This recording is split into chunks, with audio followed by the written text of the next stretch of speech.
Assalamualaikum waa Sénégal, assalamualaikum waa Ndakaaru, waa Médina. Man la Ousmane Kanté ñëw sur les matinées vérité du Sénégal ak de la Médina. Tey ma ñëw dellu si waat ci un point, le groupe La Poste ak ses difficultés. Ñu ne société bi xam ay problème yu mag parce que dafa nekk en difficulté. waaye est-ce que dafa nekk en cessation de paiement? amel na ay bor ay nit, amel na ay bor état, amel na ay bor ay entreprise, mais it am na aussi am nañu ko amel ay bor. ci point boobu dinaa si dellu si waat. Le groupe La Poste ne doit pas mourir. Le groupe La Poste ne va pas mourir. Le groupe La Poste, c'est un fleuron de notre économie. 5000 emplois plus ou moins. ñu ne dafa bari, man je me dis que ne bariwul ci un groupe comme La Poste nga xamante ne c'est une société bu am ay activités d'utilité publique pour les Sénégalais.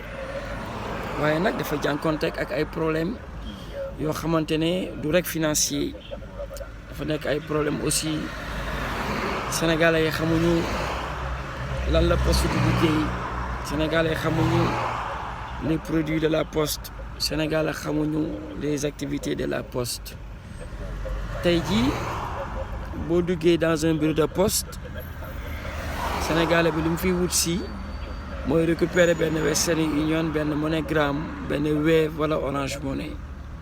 Première question bi may posé wu mooy est-ce que dañu créer ay bureau de poste ci communes yi, ci gox ak goxaan yi pour que ñu nekk ay services pour les autres, c'est-à-dire ay services Western Union ak kii Wave ak Money Cash ak nangam ak nangam. duggutoo ci bureau de poste gis ñu jaay fa mandat, duggutoo fa bureau de poste gis fa ñuy def courrier recommandé, duggutoo bureau de poste ñu def fa mandat cash, maanaam les produits financiers yi nga xamante ne Poste Finance moo ko moom defatuñ ko.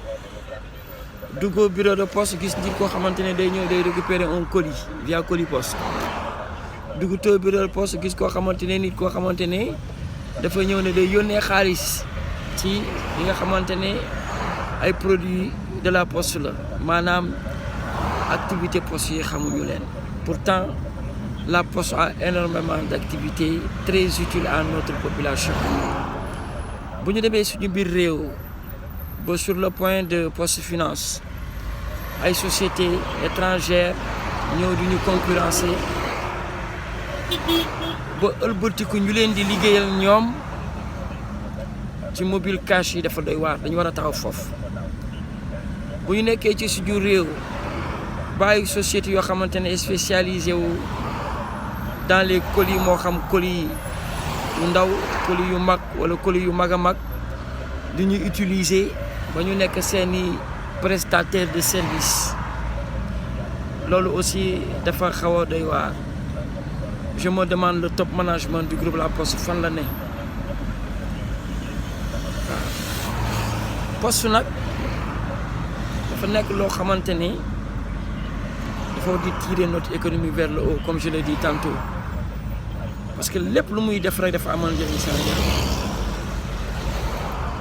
tey jii boo jëlee activité comme colis poste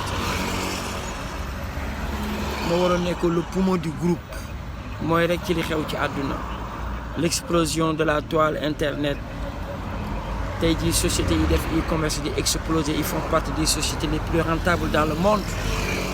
ñun tey jii colis poste day suux, day daanu ci suuf, parce que aucune politique, aucune stratégie de développement, aucune stratégie de faire la connaissance ou bien de faire la promotion de l'activité colis. Top management bi def na ko. alors que tey jii colis yi ngi explosé via les transporteurs, via les camions, via les sociétés étrangères, pour ne pas les citer, DHL et autres. Chronopost est là, les sociétés françaises comme d'habitude. Alors qu'on a un réseau, on a un parking d'automobiles, de véhicules, on a une représentativité dans ce pays-là. Même les facteurs, xale yi xew tey xamuñu lan ñooy facteur ci kër.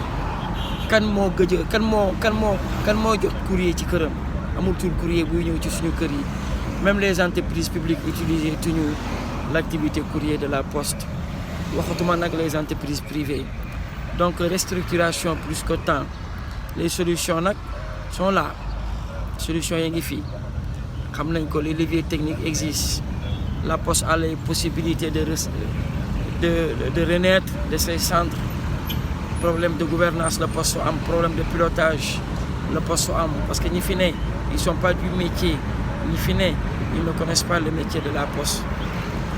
Nous demandons au président de la République de ne surtout pas dissoudre le groupe La Poste.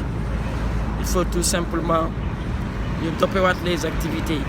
L'administration donne un coup de main. Par exemple, bourse yi jox les étudiants mën nañ ko jaarale par Poste Finance. Par exemple, tey jii on peut mettre des hubs régionaux pour les colis, mettre des plateformes départementales.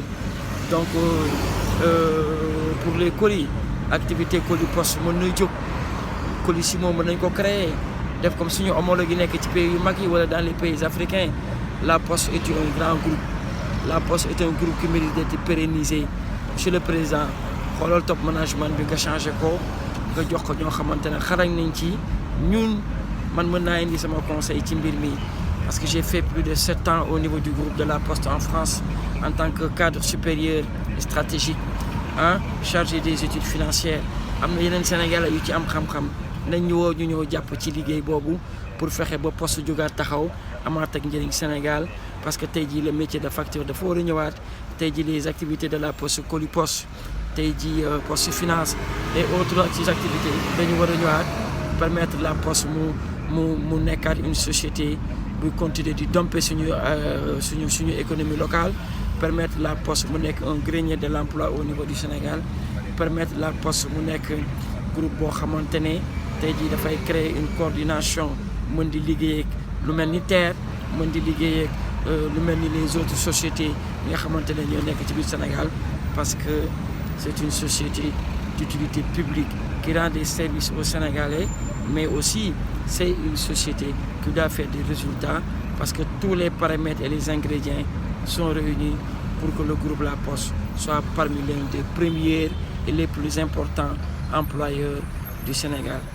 Dinaa ñëwaat ci point bi ñu gën ko développer ci stratégie yi ak ci proposition yi nga xamante ne dina permettre groupe La Poste dellu si waat jëlaat place am bi ko war au niveau de l'Afrique Air. Man la Ousmane Kanté maa ngi leen di gërëm di leen sant ba suba ak jàmm ci beneen numéro ci les matinées vérités de la Médina ñu waat ka accès waat sur les activités du groupe La Poste. Cette fois-ci une spécialité sur l'activité colis poste qui est et qui doit être la solution pour faire renaître le groupe La Poste de ses centres. Jërë ngeen jëf, wasalaam, merci.